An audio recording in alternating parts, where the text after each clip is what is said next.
in. Yeah, it's actually, I talk to a lot of people and they still think that like Teslas are like super expensive. And like, no, actually the starting price for a Tesla is below the average auto price in the US. It's like, and that's a good thing. I mean, I think it's good that it's that way, you know? Like our goal was always to make cars that are affordable to the general public. So I hear you. I mean, I think, and it's indeed ironic that, you know, Twitter is like highly dependent on advertising. So, you know, here I am, it's like, you know, never used advertising really before, and now have a company that's highly dependent on advertising. So I guess I should say advertising is awesome and everyone should do it. but I think I hear your sort of larger point, which is that there are amazing features and functionality about Teslas that people just don't know about. So, yeah. And although there's obviously a lot of people that follow, like, say, the Tesla account and the you know, my account, whatever, on Twitter, to some degree, it is preaching to the choir, and the choir is already convinced. So I think what you're saying does have some merit, and you know what? I believe in taking suggestions, so. We'll try a little advertising and see how it goes.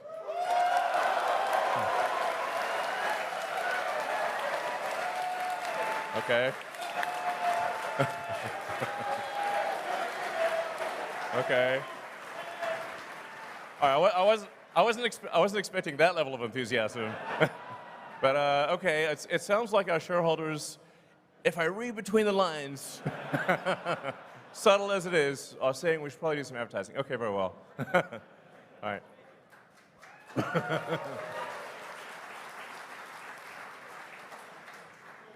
Hi, Elon. Hi, Tesla.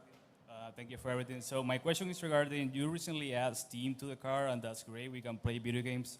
Is Tesla currently developing the ability for other parties to develop apps for the car? For example, if we can buy actually customizable themes for the operating system of the car, I think you can make some revenue there, like that space themes for the car or Lord of the Rings or stuff like that. Do you have any interest in that right now?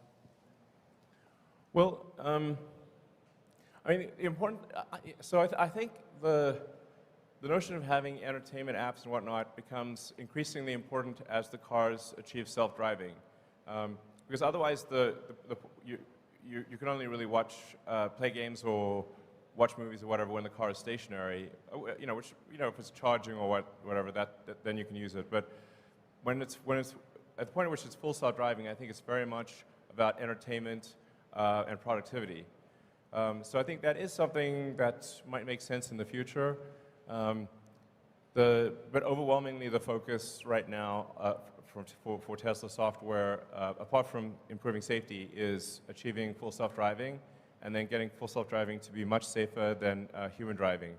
And then once we achieve full self-driving, I think that there could be a lot of opportunity for apps and whatnot. But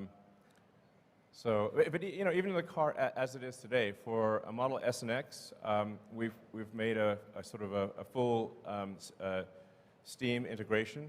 So you can actually just literally log on with a Model S or X with your Steam account and play any game that is on Steam, which is a lot of games, which is pretty wild. I think a lot of people don't know that.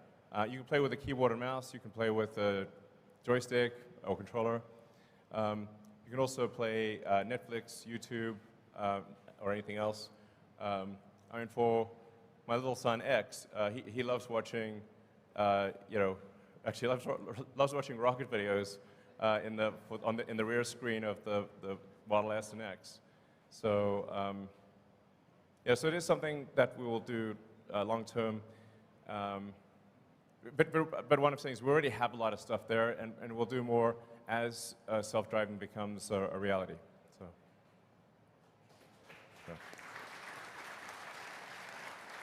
Hey, Elon. I'm John, or Dr. Know-It-All on YouTube, and I don't know it all. But anyway, my question is, as you guys move completely or finish the transition in full self-driving from version 1.0 of the software to 2.0, what do you perceive of as the potential stumbling blocks after that? Because it seems like that's the major, kind of step change that needed to happen, and so you're almost done with that, and what happens after that? And also, please let me interview about full self-driving. I'll spend 2 hours talking to you about just that. So, thank you. Well, one can really think about full self-driving as a sort of a march of nines of reliability. So we need to get to the point where the probability of injury is lower than that of the average human driver, and then ultimately probability of injury is much lower. So even at the point at which the car is capable of driving itself, there's still actually a lot of work to do, because every year there's 1 million people that die in auto accidents, and I think probably everyone in this audience has friends and family that have died or been seriously injured in auto accidents, and for there's 1 million people that die. There's 10 million people roughly that are seriously permanently injured, and so it matters that if we can get that down by an order of magnitude, there's 900,000 lives saved per year, maybe 9 million severe injuries prevented per year, and so that really, I think, morally has to be our primary goal.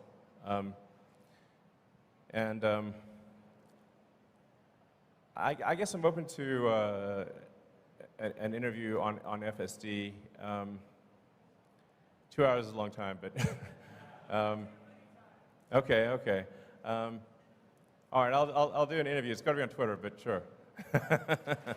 All right.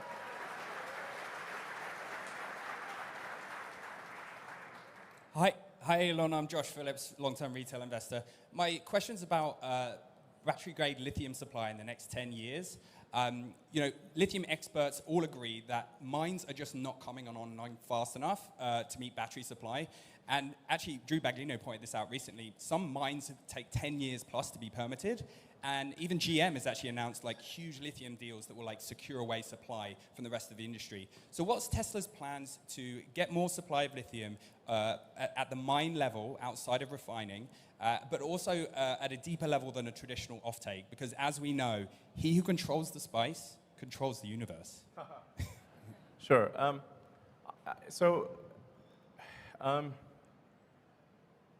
I actually think that the industry analysis is incorrect, and the constraint is fundamentally that of processing.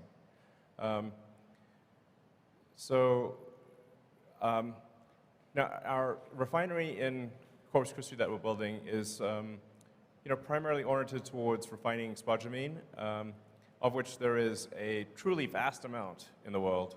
I think about 3/4 of our lithium comes from Australia. And frankly, you could increase the rate at which the mines are operating, and the limiting factor is not how fast can you mine, but how fast can you process. So the mines are only going to produce ore at the rate at which refineries can handle the ore, or it's pointless. So I think my opinion, and obviously I could be wrong about this, but is that it's really not about the lithium ore. Lithium is extremely common. Lithium is everywhere. In every country's got lithium. It's not like oil. So lithium is one of the most common elements on Earth. But taking the lithium ore and refining it to battery grade is extremely difficult because the purity levels required for a battery are extremely high. If you have even a small impurity, then you will degrade the life of the cell dramatically. So you need ultra-pure battery grade lithium, and that's why our focus is on refining as opposed to mining. Thank you.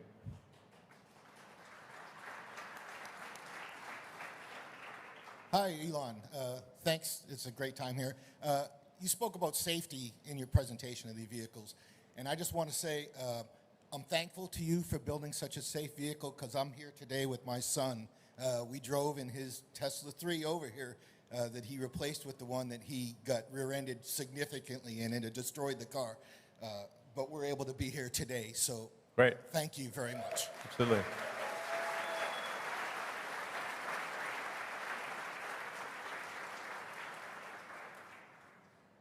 So, not sure where to look. There? Okay. Hey, how's it going? My name's Austin Gregory. I'll ask about this because I don't think it gets near enough love. But I was wondering if there are any updates on the next-gen Roadster, actually. Yeah, I know it's sort of like the cherry on top and all that stuff. Yeah. You guys have a lot on your plate, if you've said before. But if there's any updates on like the release timeline, all that stuff, the SpaceX package, maybe. Yeah. That'd be amazing. Thanks. Totally fair and reasonable question. But where is that thing? We expect to complete the engineering and design of the next-gen Tesla Roadster this year, and hopefully start production. This is not a commitment, but hopefully start production next year. So, but it is like as you alluded to. It's not even the icing on the cake. It's the cherry on the icing on the cake. So I wouldn't expect it to be like. It's definitely not going to be a huge contributor to revenue. It will be a modest contributor to profitability, but it will be sick. So, and there's some value to me running two companies because the next-gen Roadster will have the SpaceX option package. So, that'll make it truly next level. So. Hey, Elon. Eva Macmillan here. First of all, I want to thank you for making the absolute best, safest, and most fun cars in the whole world. Cars in Florida, we are seeing many, many more cars in Florida than a year ago. Yeah. Matter of fact, cars are doubled. So the question is, we all want Tesla insurance. Oh, Is it coming? Oh, yeah. Actually, that's a great question. Okay, Zach says it's coming later this year. But I have to tell you, like, one of the thorniest things in the United States is car insurance, or insurance in general, because it's a state by state, and every state's got different rules and regulations. So that's why it's not like rolled out nationwide. I think really there should be one national standard for insurance, especially car insurance. I think it would improve the cost effectiveness of car insurance. But our intent is to roll out nationwide and ultimately internationally. But there is a staggering amount of paperwork that is needed to get it done. But as Zach said, we expect to offer Tesla insurance in Florida later this year. Thank you. Thank you, Elon. Thank you, Elon. Alexandra Mertz. I am Tesla Boomer Mama. Very happy to be here. All right. So very grateful to the Tesla team and you, of course. Just want you to know we love the emotions every day, joy and less joy, but we're there. Shareholders, it's not easy. We're here not because it's easy, but because it's hard. So my question initially was on in-house financing. You already answered that, and I want to congratulate you to the double investment grade rating. But then I asked my Twitter subscribers, I'm sure you're going to appreciate, what they wanted to bring forward. Sure. And that question made the cut. Here we go. Automotive, including SAS, peak margin, the same for energy. What number and by when do you have the best Elon guess that we get there? Sorry, I'm not sure I fully understand the question. So this is the peak margin for automobile, Oh, yeah. including SAS and energy, and by when will we get there? Your guess. I know nobody will sue you. Sorry, what's SAS? Well, software as a service. Oh, okay. You mean self-driving? FSD, Yeah. what's going to be the top automobile margin? And Yeah. I mean, what I was saying earlier is that at the point at which you have a truly autonomous vehicle that can drive around with no one in it, the utility of the vehicle, I think, as a rough guess, is probably 5 times what it is today. Because people will drive an average of an hour and a half a day, perhaps, so 10 hours a week. But if the car is autonomous, it can probably, this is just speculation, but it probably can operate for a third of the hours in the week, which would mean 50 or more hours, thus a 5-fold increase. But the car costs the same. Sure, I understand, but what is going to be the margin for Tesla then? Because you're obviously thinking you're going to sell much more FSD then, right? You may have a system in place of robotaxis. You may have a cut with fleets. So did you do any projections what the automotive peak margin for Tesla could be in 2 years, 5 years, and the same for energy? Well, I mean, this is definitely, we're in sort of highly speculative territory here. But obviously, if you've got a car that costs the same and has, say, I don't know, a 20 or 25% margin, and suddenly is able to be used 5 times as much, then you might have 80% margins, and the revenue would increase several-fold. That's why I say it's probably going to be the biggest asset value step change in the history of Earth.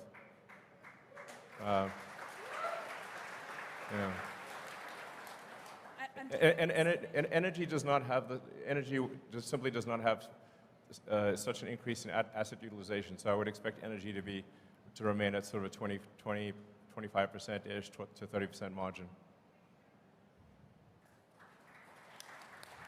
All right, so you said ask the tough questions. You're still good, right? Yeah. All right, cool. First of all, though, as a family man, I just want to say there's a couple of things like a loop for tether of a car seat going through the headrest, which would be super helpful. There's a couple other things that would be really nice. The Model Y is the only one you can do that in today. Maybe we could fix that. But when we're thinking about 4680 battery cells, should we be thinking about the efficiency and the performance we're getting today? Or is there some updated timeline path that we could see closer to battery day presented efficiency, performance that we can look to in the future? Well, I think, first of all, it's really important to express the difficulty of,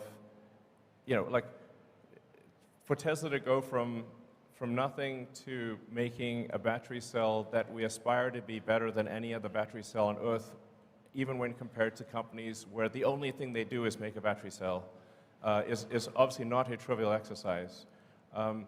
That said, we do see a path to very high energy density and higher energy density and lower costs than anything else out there. But it's a hard path. It's a very hard path.